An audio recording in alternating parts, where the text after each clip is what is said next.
First of all, I want to personally thank you. And when I saw it, I just wanted to turn around and call that number that you gave out when you were when you were talking. I mean, you did.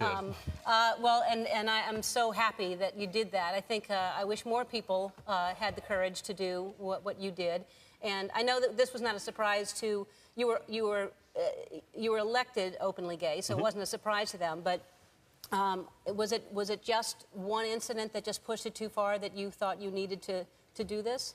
It was something that I'd thought about over particularly the month of September, and I have to tell you, the video that you made was part of what I had in my head that said I need to do this, and we had just story after story after story all through September, and it just broke my heart, and I thought I've got to do something about this.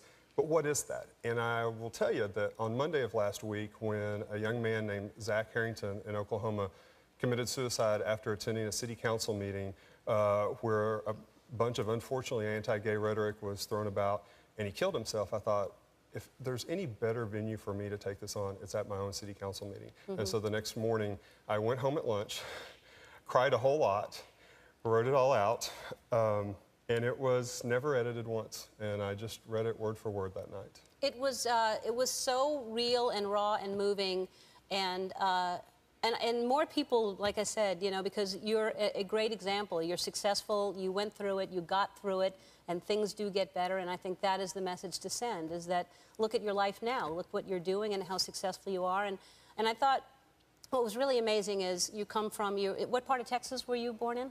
Just south of Fort Worth, Crowley. All right. So you have a dad that you self-described as a cowboy, right? Yep. And your mom is here in the audience, Yep. and you'd think that there are certain people that just will never accept it, and your family is an example of the love and support that needs to happen. And you've got to be so proud of your son. Yes, I am.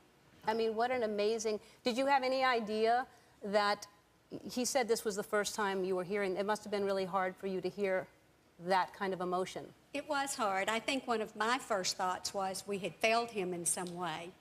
But he has a very forgiving heart, and he loves us and allows us to love him. That's beautiful. That's what... Don't make me cry again. Well, that's all you want from a parent. That's all you want, is for them to love you and get that love back. That's a... what would you say the best thing is that came out of this for you? I would say it's probably the now countless number of kids from around the world, from literally every continent, who have either emailed or sent me a message on Facebook or joelburns.com or whatever, who said, I was in a really, really bad place and I was making plans to take my own life. And the fact that they have reconsidered that, that's worth me crying at city council, worth the heartache for my mom and dad, worth every bit of all that, because they're still alive. Yeah, it makes a difference to save a life. I also want to say, I mean, you know, because for me, I did it because it's the right thing to do, and you want to be honest and open and not hold on to shame and feel like anything's wrong with you. But what it does, the byproduct of that is it does save lives. You know, and you talked about, you didn't really, you couldn't go into it because you were too emotional, but I assume what you were avoiding reading was that you tried to take your own life when you were young. Yes. And something happened to stop it. And so whatever it was that stopped it, thank God for that.